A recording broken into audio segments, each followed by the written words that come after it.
Welcome to the Hybrid Real Estate Professional Podcast, where we dive deep into the intersection of career, family, and finances. Learn the mindsets, tips, and strategies to help you on your personal journey to build a life of abundance and purpose for you and your family. Now here's your host, Aaron Amin. Welcome back to another episode of the Hybrid Real Estate Professional Podcast. Today, I'm joined by Megan Pagnotta, a true hybrid real estate professional if there ever was one. Megan works as a consultant at a large tech company by day, but that's only the beginning of her story. She and a partner run their own design business. She's a mother of 2 young kids, and she's currently on the hunt to buy her own boutique hotel. This interview is wide-ranging, but we get into the struggles of being a parent of young children, creating a vision around a lifestyle, and how to find clarity as a high performer. Megan's approach to building her dream life resonated with me so much, and I am sure it will with you too. Let's get into it. All right, welcome back to the Hybrid Real Estate Professional Podcast. Today I'm here with a very special guest, Megan Pagnotta. Megan and I are in a mastermind together, and Megan and I bonded over our journey as parents, investors, consultants, and many other commonalities. And I recognize that she is a true hybrid professional herself, so I had to have her on the show. Megan, can you introduce yourself to our audience in your own words? Yeah, well, first, thank you for having me. I'm super excited to be on here. This is definitely out of my comfort zone a little bit, but this is what it's all about. So I wanted to start off by saying thanks. So a little bit about me. I am currently living in Denver, Colorado with my husband, Mike, and my 2 little kids. I have a 2.5-year-old son named Colton and a 9-month-old daughter, Emmy. We also have 2 dogs, and I work for a big tech company. Most of my career has been in management consulting. I'm an internal consultant for this job. But yeah, I'd say most of my career is in management consulting.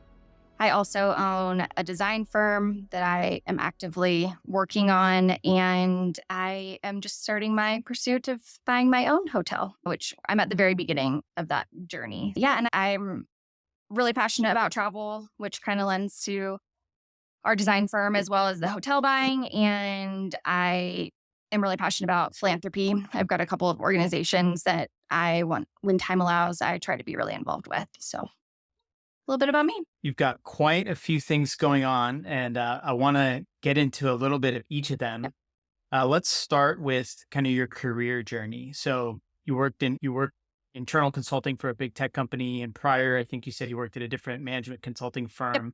So what was the background and how did you get into that line of work? I got into it really randomly. I actually graduated college and wasn't sure what I wanted to do with myself. So I just worked as an admin for a company, and the person I reported into, he ended up moving to Australia to work for Deloitte doing strategy and operations consulting.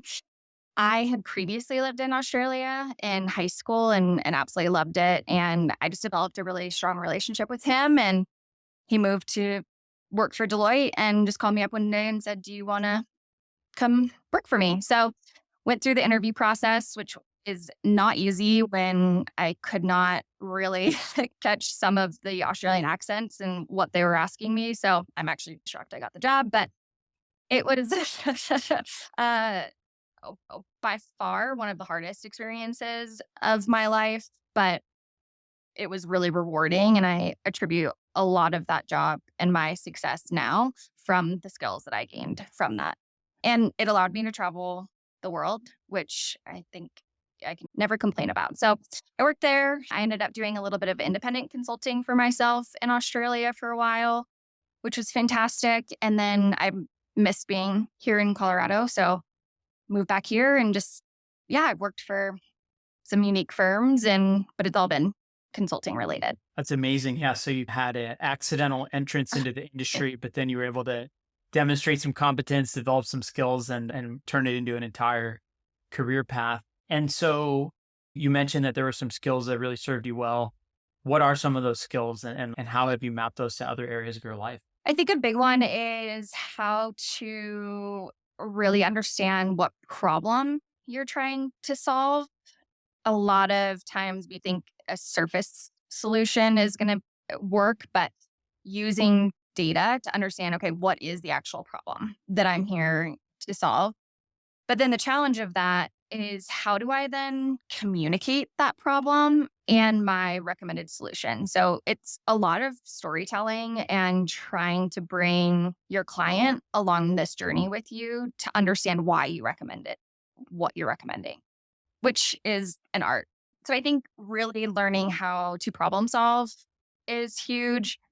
The analytics, I did strategy and operations, so heavy on data analytics, qualitative, quantitative. But I would say probably the biggest, I wouldn't even say it's a skill set maybe, but the biggest lesson I learned and I still apply, especially to my design firm, as well as what I intend to use for the hotels, is understanding what your customer actually wants. I don't think a lot of organizations, big or small, do a great job of getting to intimately know their customer and know what it is that they're looking to achieve. And if you don't know that, you're not really going to be successful. So I think that a lot of times consulting firms, you're brought in to provide a recommendation, but not implement. And I've kept close relationships with a lot of clients, and it's nice hearing back that when you take that approach, the implementation is a lot more successful. So I think the biggest thing is doing the legwork to understand who your customer is and what problem you're trying to solve for them.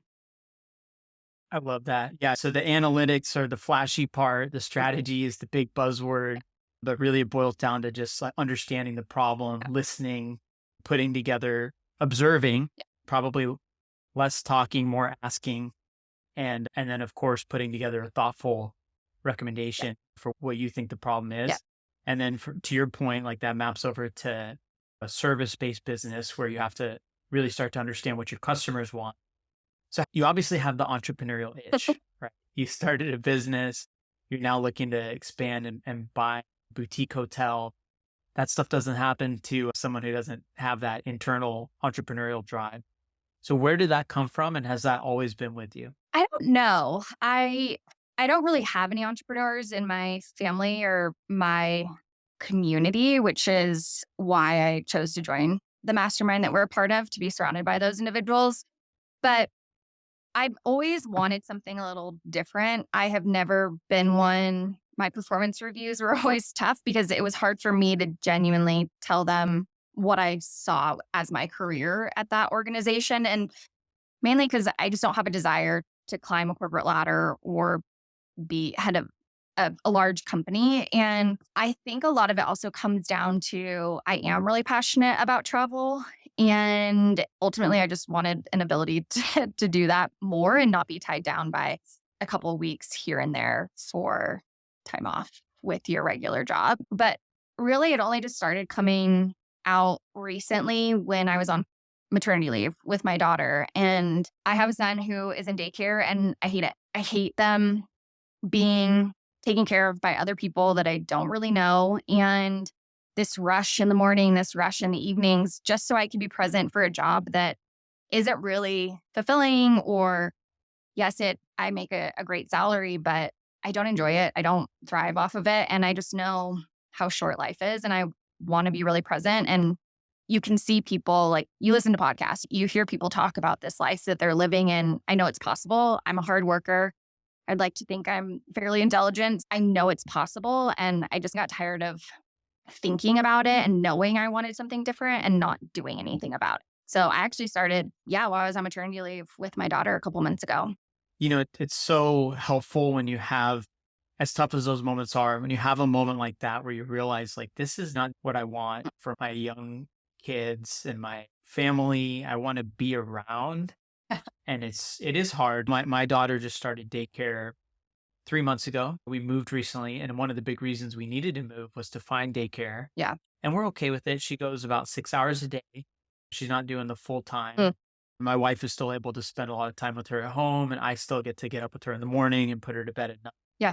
But I do, as especially now we're about to have twins, it's hard to imagine just 3 kids going through all these different supervision by other people, and you're paying for it too, right? So Yeah. a lot of what you're working for is just to pay for these services. It does make you think there's got to be a different way to go about it. Well, and you start to see little things where I don't know who they're spending most of their day with. I don't have a relationship with these individuals, and it is hard. Or if my doctor says, or if his doctor says, was he sick because maybe this happened during the day? And I don't know. I have to check in with the people who cared for him all day to see what might have happened at school. And I think as a parent, and I don't know if you feel this way, but especially with my son, I feel like it's a constant reminder with small children how quickly time passes. And I've just never had that before. And having a little kid, it's a daily reminder. And this coming from someone I wasn't even sure I wanted kids. And now I just am fighting to figure out how do I get all the time with them that I want, they deserve. So yeah, it's a huge driver for me. The first time we spoke, I think we were on the phone. We had 30 minutes scheduled. We ended up talking for a lot longer. And it's funny because our mastermind's all about real estate and even businesses and all that. But we ended up talking about parenthood, and just we have the commonality of working in the consulting industry. Yep. We found ourselves focusing on the kind of lifestyle of being a parent and an investor. And I love that. One of the things you described to me, which I would love for you to describe to the audience, is this: you have a really beautiful vision for what you want to do. It involves traveling. It involves having that free time. I don't want to butcher it by telling the story. So I'm going to let you tell what your vision is for your time coming up here. Yeah. So I have different, obviously, levels of the vision, but our short-term goal is I will finish out my W-2 next summer. We're going to rent our house out, hopefully do a midterm rental with it, maybe make some more money than we would with a long-term rental. And we are going to travel the country with our kids and our dogs. We're packing them all up in an RV, and just, yeah, we don't really have a set path yet, but I just I want that presence with them. I want that time with them and to just explore. And we have such a beautiful country, and we have friends and family all over, and just to have that quality time with the people who matter most. So that's our shorter term goal. I don't know how long we're gonna do that. Who knows? We might start it and find that it's horrible and come on back to Denver. I don't think that's gonna be what happens. But ultimately, it is all around time with our loved ones. And that doesn't even just mean my kids or my husband, but my parents, my siblings. I just feel like we get into this rut and this pattern, and I want to break out of that and really cherish what matters most, which is time with people we love. And yeah, that's really our main focus, but I want to have a bigger impact on life. I don't know what that looks like yet, but I know I want to make a big impact. And so that's also part of what I'm trying to work through with my vision, is finding out what that means for me and for other people. But that's another big reason that I want to do this is I think I just got to shake things up. I don't want to do the 9 to 5 and live for the weekends or live for the evenings. I don't want to do that anymore. And Yeah. my friends and family think I'm a little crazy, but I think they're probably used to it with some of the things I've done. When your friends and family think you're a little crazy, that's why you join a group of other people who might understand a little better some of these audacious visions. And so a couple of things there. I love the idea that you are leaving it open, right? You're not saying, my vision is that I'm going to drive to these 6 parks on this 6 highways. And Yeah. you're leaving some space because that's what you're looking for, is some space to enjoy time with your family. But what you do know is that the time freedom is something you value. And my understanding is that's why you're pursuing the things you are, right? Because the business that you currently have, the real estate Yep. that you're looking to buy, it's all meant to enable that time freedom and obviously give you some financial flexibility too. Yeah. And so now that you know what you're desiring, it gives you the space to explore and see, what do I need to do to get there? Yeah. And so part of the process that I've talked about at length is creating an actual vision, right? And I know you and I had the luxury of going on this beautiful trip to Costa Rica with all other people in our mastermind. You met my wife too, which is, you're one of the few people in that circle that has met my wife. She says hello as well. And we did a lot of kind of dreaming, right, on that trip. We spent time in the weeds talking about tactical stuff, but we also spent a lot of time talking about vision and trying to clarify what it is we were all aiming for. And one of the gentlemen who presented, Joe Moffitt, is a mindset coach. And I know his session had a huge impact on me. And then you told me afterwards you started working with him. to clarify your vision. So I would love for you to just describe what that process has been like, what you were feeling like before you started working with him, and how you feel now. Because I know a lot of people can relate to what you've been going through. Yeah, I think it's been an interesting journey. So I joined the mastermind during maternity leave, knowing that I wanted something different. I wanted something more. And I thought even for some reason that was clarity. And I just, since then, I think that was probably April that I joined.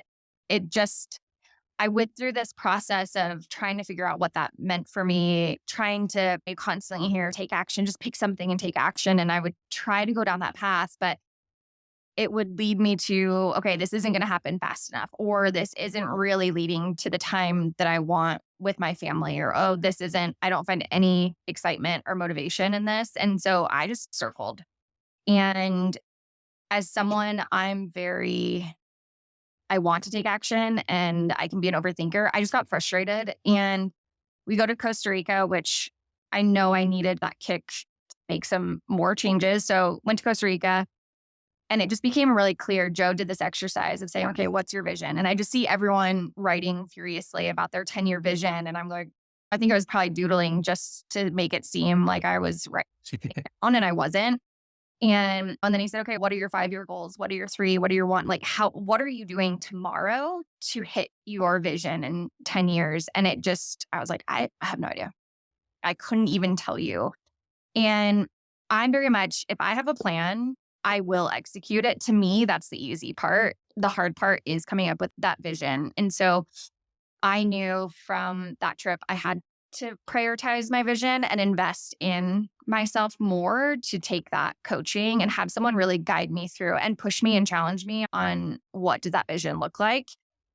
And it has been a total game changer for me, because once you have that clarity with your vision and you write those goals down to achieve that vision, it does just become a roadmap. And all these little pieces start to fall into place that we hear people in our mastermind talk about. And it just starts to make sense and click.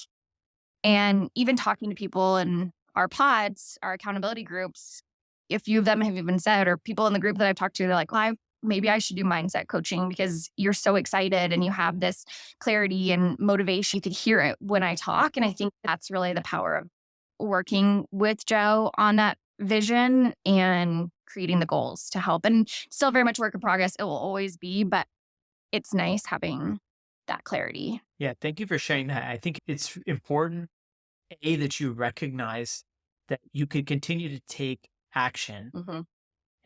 I'm sure it would drive some sort of result, right? But until you had the clarity of what exactly you were aiming for, the action doesn't string together towards at least not as effectively as if you really know what you're aiming for, right? I believe the quote Joe said was, if you're not 100% clear, you're 100% unclear. Yeah. And there's some value in that. You can agree or disagree. But I think when I heard that, it made a lot of sense to me that you really need to know exactly what you're aiming for. And it can change. It can adjust over time, as it always will. Yeah. Especially if you're talking about something like a 10-year vision. Yeah. But if you can create that level of clarity from right now in this moment, it will allow you to calibrate and move in the direction you want to be going. Yeah. And speaking of that word calibrate, I know we were talking for a second before we hit record. And you and I have both, I know, been working very hard all summer, and both on achieving clarity and taking action in general.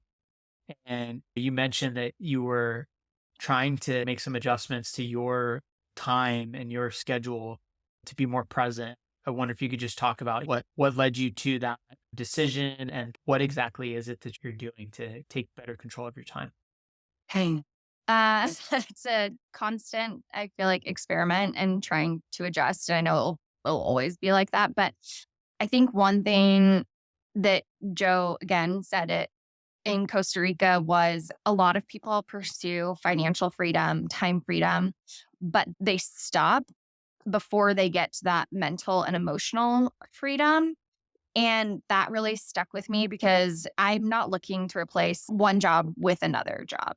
And I want to be able to sleep well at night. I want to be able to focus on my kids and be really present with them. And so that really stuck with me, that kind of emotional and mental. And it's still very much when it comes to that kind of calibration and time management, I think that still really factors into it, regardless of where you're at in your journey of finding that financial independence or financial freedom. And it's tough as a parent. And I don't know, do dads get dad guilt? Do you get that? Like probably your wife does. I definitely, if I think I know what you're talking about, then yes. I just, You should elaborate. women, especially, there's just so much guilt. If I'm not doing everything with my kids, I feel guilty for not really pursuing, actively working on my design firm or analyzing those deals. And then if I'm doing those and not prioritizing my kids, I have that guilt there. Or if I'm not self-care, or if I'm not my relationship with my husband, I just feel like there's always so much kind of guilt when you have kids. And that does impact the time management. And I just feel like balance is a term we constantly throw around of, oh, we got to have balance and I want balance in my life. But I just don't think that is a reality. And I'd love if someone does have that great balance that they've consistently had. I want to learn from them because it just is not something I'm having right now. And it is a struggle. So a big focus for me is I've paused a little bit on things and trying to focus on my time management because my time is really limited between working a full-time job, being a parent. My daughter is also home full-time with my husband and I while we try to work,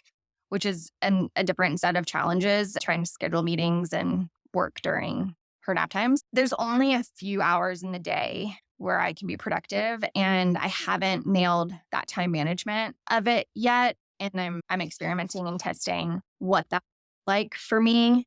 I don't have it figured out just yet, but I think that's okay. We see these people who are 20 years, 10 years down their path, and they seem like they have everything figured out, but it's not a straight line. And I just try to find comfort in that, knowing this is the hard part and it'll be worth it. But my kids always need to be my priority. And that's what I constantly try to come back to. And even through this journey of trying to have more time with them, trying to be more present with them, I can't let that work take away from the time I have with them now. I feel like we have this like goal that we set and, oh, once we get to that, it'll be different. But it's really important to remember now is the important times. And I don't want to lose sight of that by trying to achieve these big goals. I can't even begin to tell you how much I can relate because there's a constant tug of war in our household where we were talking about daycare, right? And Yeah. we've been very blessed to have the opportunity that my wife has been able to stay home with our daughter who just turned 2. My wife works part-time now, but she was able to take almost a year off completely. And it was one of the most beautiful things I've seen, right? Is that she got to be home with our daughter and spend so much quality time, raise her, play with her, watch her develop. And for me, that was so fulfilling. Mhm. And we were lucky that essentially we had at least some income from our real estate. Mhm. I had enough W-2 income and we had a low enough cost of living that we were able to afford it. Mm. That equation changes, right? When we found out we were having twins, it set off a whole it was such a big disruption in so many ways, all the right ways, right? Like you want a healthy, happy family, and we're beyond excited to meet the little guys. But we had to make so many changes and come to the conclusion and realization that what my wife had with my daughter will be very hard, if not impossible, to replicate with 2 more kids. Now we have a 2-year-old daughter. She's got her own stuff going on. She's in daycare. So yeah, the tug of war when you talked about the guilt, it's like sometimes I feel the guilt of, okay, I need to go figure out how to make as much money as possible so that I can keep my wife from having to go back to work. Yeah. That's my internal feeling. Yeah. And the other side of the coin is, okay, you're going to burn yourself out. Yeah. If you do that and you're not going to be present and there's all sorts of risks associated with that. And it's going to be really hard to pull that off. You talk about, you said that when you have a clear plan, you're good at executing. I'm the same way. I'm good at executing. But if my plan is such that I need 16 hours a day to execute it, and I have 20 minutes of margin of error for whatever may come up, that's a plan that's destined to fail. That's something I've been grappling with a lot recently because I do have that innate sense of trying to do it all. Yeah. And so the refactoring, recalibrating that you mentioned, like that's something I'm going to be working through here too. I'm also very lucky that I'm going to get to take 14 weeks off Right. when the twins come here. And that should give us that time and space to at least figure out what life looks like. Yeah. But anyway, yeah, so I can totally relate with that. And I applaud you for recognizing and giving yourself a longer timeline, a little more patience. I think people like us, it's hard to turn that feeling off of, okay, if I'm not working towards my goals, then I'm not doing anything. Yeah. It's just not true. We were talking about it before we even started recording, but just I feel good. And because I had a productive day, I nailed that time management, but that's not every day. And I'm also working on being okay with that because sometimes you're just not going to have that productive day and that's totally fine. But one thing I think that's also really important with your vision is constantly, I now use it as almost a filter for how we are constructing some of our life. So I have a business coach for my design firm, and that's been incredible. I feel like I have so many coaches and mentors and groups right now because I'm really trying to make the best out of this time and accelerate my hopefully success. But we are working through the services that we deliver with that firm. And my business partners and I have had tough conversations recently of where our capacity is not allowing us to maybe go down the path that we originally wanted. But what's great is we are constantly coming back, and I'm driving a lot of it. So it's coming back to my vision and saying, hey, I actually don't want that for my life. That does not fit into my vision. That would take me away from time with my kids. So I'm not going to go down that path. And it's really nice having that confidence and saying, no, I'm not going to do that because it's not matching the life that I want to design for our family. It's hard to say those things, but I think ultimately we'll be more successful because of that and getting really narrow and clear on what it is that we want to do. And so that's applying with how I'm approaching the model I want to apply to our hotels. I'm using that same approach to the design firm. I'm creating this like all encompassing goal and saying, no, that's not working, and building around the vision that I've set. Yeah, no, that's so smart. I feel the same way about, so I've done the vivid vision, the 3-year vision, and I even put mine out there publicly, which was really, really difficult for me to do. I'm doing that, like you said. Ability to create your goals, by the way. I read your vision and it was so great. I was super overwhelmed seeing how well you laid it out because I'm like, whoa, I am way off on my kind of the metrics and goals you have. You've got a great vision. And then I have the inverse compliment for you where I feel like I focused on my financial metrics and not enough on the definition of the quality of my life and the way I feel and all that. Yeah. For those who don't know, vivid vision, the idea is that you pick a moment, essentially 3 years from the day you write it. You describe your kind of perfect day, your environment. What are you doing? Who are you with? How do you feel? What's your health like? Where are you working? Who are you working with? Mm-hmm. If you run a business, like what is the culture of that business? Like all these very vivid details. And it is quite an exercise. And it's not something you can just sit down with a pencil and hammer out. Like you got to put some thought into it. Yeah. And so, yeah, then the next level is like putting that out there in the world. There's some thought that by putting it out there and getting other people to see it, people help buy in and help you achieve it. And especially if you write something from a place of good intention. And in your case, and in my case, we're doing this because of what the life we want to build for our families. Mm-hmm. And I think when people see, you mentioned philanthropy, I want to talk about that in a minute. Mm-hmm. Ultimately, like beyond just the insulated life for our family, right? Then it turns into wanting to give back and make an impact and having this broader, meaning for the time we have on this planet. And so when you do a vivid vision, you start thinking on that level instead of, hey, I want to make $100,000 next year. Yeah. But then once you have that clarity, you say, hey, like, this is meaningful to me. This is the life I want to live. Then you can build the plan to get there. And that's why I was saying earlier, your plan of, hey, we want to hit the road. We want to have nobody to answer to for our time. And I don't really care where it is we go as long as we have that time together. Yeah.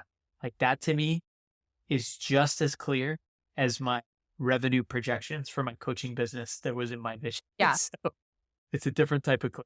Yeah. And I just think if anyone is confused about what path they should take, I I don't want to sound like I'm preaching because it's only irritating, but do the vision exercise and get really detailed. Our coach even had us sit down and say, how many stories are in the house that we live in 10 years? Like where, which state, which town? So it's really specific, and knowing that you're not necessarily going to end up being that, but just putting it out there. And I'm very type A. Like I have to have everything lined out and it needs to make sense, or I just really struggle with it. And I was talking to him and I said, how do I go from this really big dream to these actual goals? And he said, that's the point. Dream big, but have a practical, realistic plan for achieving it. So yeah, I highly encourage people who seem lost or they don't feel like it's really clicking to do that vivid vision exercise and prioritize that. And that hopefully clears up a lot. But it's true when you start sharing it, because before I almost felt embarrassed by sharing because I didn't really have anything to share or what I was trying to achieve. Now I talk to everybody about it. My boss's boss knows that I want to buy a hotel and that might sound crazy, but even she knows I'm leaving work. And this is my plan, is to go in an RV and buy a hotel. So I tell everybody about it now. And even at the beginning of this journey, we've already had deals brought to us to analyze and see if it's a fit within our buy box. And I've just been connected with a lot of people who own hotels, motels. And so it is really important to share, and people will remember and they'll come back to you on it. Absolutely. And that's a perfect segue into, okay, you're going to have to explain, how did you end up with the boutique hotel as part of your roadmap instead of single family homes or the standard kind of straight ahead real estate investing? How'd you get there? I feel like my journey is very circular in motion. And I do like when I think about it, because it's actually stuff that I've thought about for a long time, but I just didn't have the community or the confidence to pursue it. I love travel. It's one of the things I'm most passionate about. And I have these experiences where I still remember them very clearly to this day. And it's because something made an impact on me with that accommodation or that experience. And a while back, probably like 6 or 7 years ago, my friend and I, who we own the design firm together, we went and stayed at this motel that had been transformed into this really cute boutique. They ran it like an Airbnb. So there wasn't really any staff on site. You just got your key code, got into your room.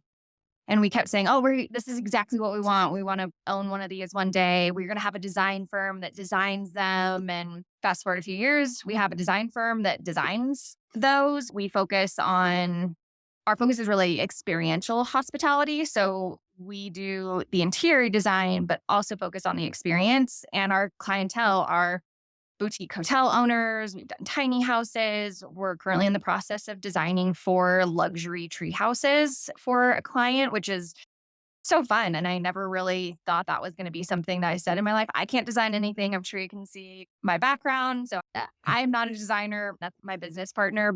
And then it again came full circle that I was told, because of my higher salary, that I would need to own a business in order to start chipping away at that if I didn't want to have my job. And I just thought, I don't see myself as a business owner. And here I am. I want to buy a hotel. The differentiator with a lot of the boutique hotels and motels is the design of it. And I happen to own a firm that does just that. So it's just a great complementary service to it. Or like where you build the business, buy the businesses or create the businesses that support. Yeah. Integration. Yeah. But we want to take an approach where it's a really light touch hospitality. And thankfully, COVID has made that way more the norm, where we can run it more like an Airbnb. And I knew that was something I wanted to do. So I was able to find a mentor who has one that he does something very similar. And so he's helping, because again, coming back to my vision, especially hotels and motels, they're a living organism. There's a lot that's happening, and there is a way to make it where it's that lighter touch. So that's where I feel like I get to these points where I think back of this journey and I'm like, oh my gosh, I've been talking about this actually for a long time. And it just took me this long to get here, or to go through that process myself to get here. So I feel like my journey is very circular. I had a coaching call with another real estate investor recently, and he was talking about the concept that there's scale which is the volume of deals, houses, and units. Mhm. And then there's magnitude. And magnitude is the size of the deal, the size, whether it's a big multifamily property or a hotel or a self-storage facility or a portfolio of homes. Mhm. You can tinker with those levers quite a bit. Your strategy can adapt accordingly. You could argue that 15 single family homes with different roofs, different appliances, and water heaters, structures could have potentially more risk and more overhead and maintenance Mhm. than taking down one deal with high magnitude, right? Like a hotel where you're still going to have problems and there's still some scale involved with it, right? But it's one organism, like you said. Yep. And when he said that, it got me thinking, right? I've never been one to say, oh, I want 1,000 units. Right? Kind of drives me nuts when people talk like that. But I do understand the concept of, okay, like maybe if you get very tactical and try and target a higher magnitude deal, you can accomplish most of your goals, if not all of them, in a fewer amount of deals. When you talk about being a business owner and leveraging these skills from your design firm and leveraging the business itself, Yep. that makes a whole lot of sense, and probably more sense, at least for you in this moment, than going to buy a bunch of single family homes. Yeah. And Yeah. ultimately, my goal is I want to have a really hands-on approach because I intended to keep buying hotels. And for right now, my goal is to take more of a light touch approach, either minimal staff or maybe I have a partner that runs the day-to-day operations if it's a bigger hotel that we buy. But ultimately, my goal is to be more active in my business once my kids are in school. But right now, while they're little and not in school, that's why I'm taking that approach to that model. My bigger goal is to be a lot more hands-on. And I just want to create really cool experiences for people where they look back and it's a memory that they just don't forget. And it really made an impact on their lives. I love it. It's one of the strongest whys you can have, right? And it's good that you've come to recognize that. What's the most interesting thing when I talk to you is that you already started knowing putting your family at the center of your life was the most important thing to you. And that's where you are now. Yeah. But you've created a whole journey and a vision in between that's now giving you direction on what to pursue and where to spend your time. And like you said, if you're paring back the amount of time you're spending pursuing these things, which I think is totally reasonable, now that when you have an hour to dedicate towards business development and pursuing your goals, you know what to focus on. You're not just going to like randomly start leaping through courses and YouTube videos. Like you're going to do something specific. Yep. And knowing you and your consulting mind, you have a plan. Yep. And you'll chip away at it. And you'll create a work back plan and find a way to get there one step at a time. And so I really have enjoyed. We've only known each other for a few months, but just watching the transformation in this short amount of time. Thank you.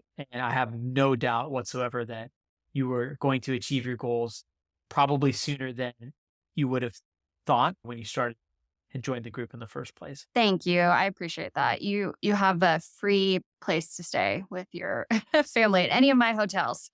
We're going to need a bunch of rooms, right? Because we got a bunch of kids, family's growing. We bought a minivan the other day. That was the big symbolic. Oh, how'd that? It was a whole psychological reconciliation. My wife definitely cried a little bit. She's going to get mad at me for saying that. But the minivan, it was a symbolic moment in our family's life. It was a turning point, if you will. It's like the visual representation of what's going to come because you don't really have that. We actually, when I first was pregnant with my daughter, there was a period of time where they thought twins might be or multiples might be happening, and that did not. But yeah, I immediately thought about what kind of car are we going to drive for all of our children. Well, I get it. It's crazy what kind of practicalities rush through your head. Like I was describing earlier, when we found out we were having twins, it set off entire unbelievable domino effect. We moved across the country. We sold a house, we bought a house, we did quite a few things. We ended up joining the mastermind, right? I ended up starting to pursue these different lines of business to create new income streams. I launched a coaching business. All of that is tied back to the moment that we discovered we were having twins. But then those are the big magnitude events. But then I started thinking about the minutia, right? Like all these day-to-day things. Since we want to be within walking distance of a park, Yeah. We want to minimize the amount of times that we have to load our kids into and out of a vehicle. Yeah. We need daycares within a couple miles of us. Like it's amazing some of the adjustments you make to your life to account for that lifestyle Oh, that you want to live with your kids. And it's hard for people to relate to, right? Like we sacrifice quite a bit. yeah. We left family that we were very close to. We have family here that we're very close to as well, but it was a difficult decision. We left a ton of nature. We made a lot of sacrifices to be here, and not everyone's going to understand that. But I think that's what makes having a family so beautiful is that you make decisions for you and your family that you know are right for you and your family. Yeah. And nobody else really should question that because you would know best. Right? That's, I think, bringing it full circle. That's what your vision's all about.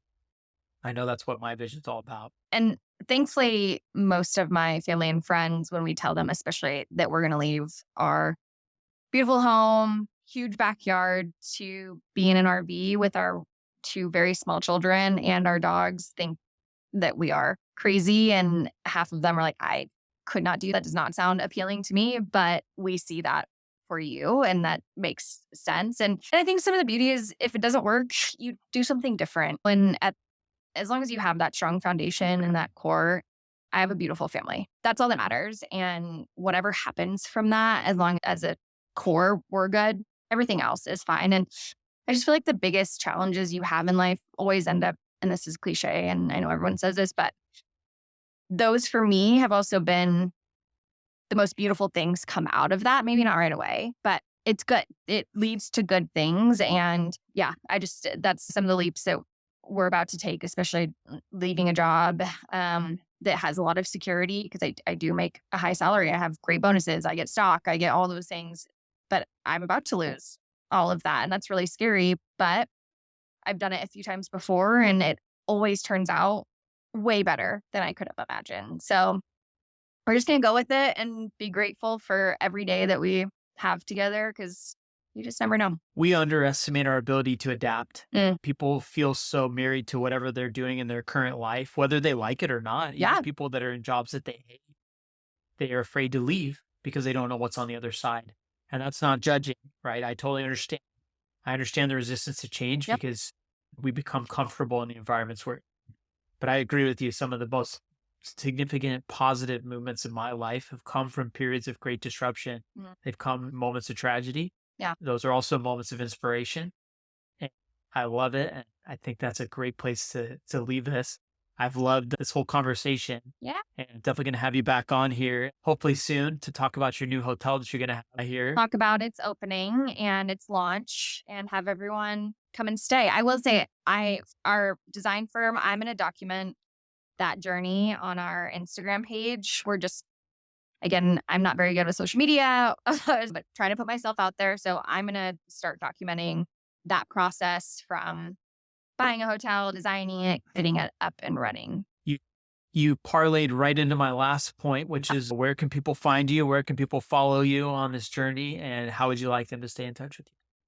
Yeah, I think probably the best place is, you can always follow me on my personal Instagram, but all you're going to see are pictures of my kids and dogs, which are great. But I would probably recommend our design firm, which is DLive. It's DLIV_design. Beautiful. I will link all that in the show notes. Cool. And I know I'm excited to follow you on your journey. I know some of my audience will be really inspired by this story. I love talking about family. It's so important to me. And I think there's a lot of people that would love to hear just that human element of the investing journey. Yeah. And yeah, thank you so much for coming on. Yeah, we're going to reach our goals. We're going to live that life that we've dreamed of and designed. I'm pumped. Thank you so much for having me. This was fun. You know it. All right. Bye. Have a good night. You too.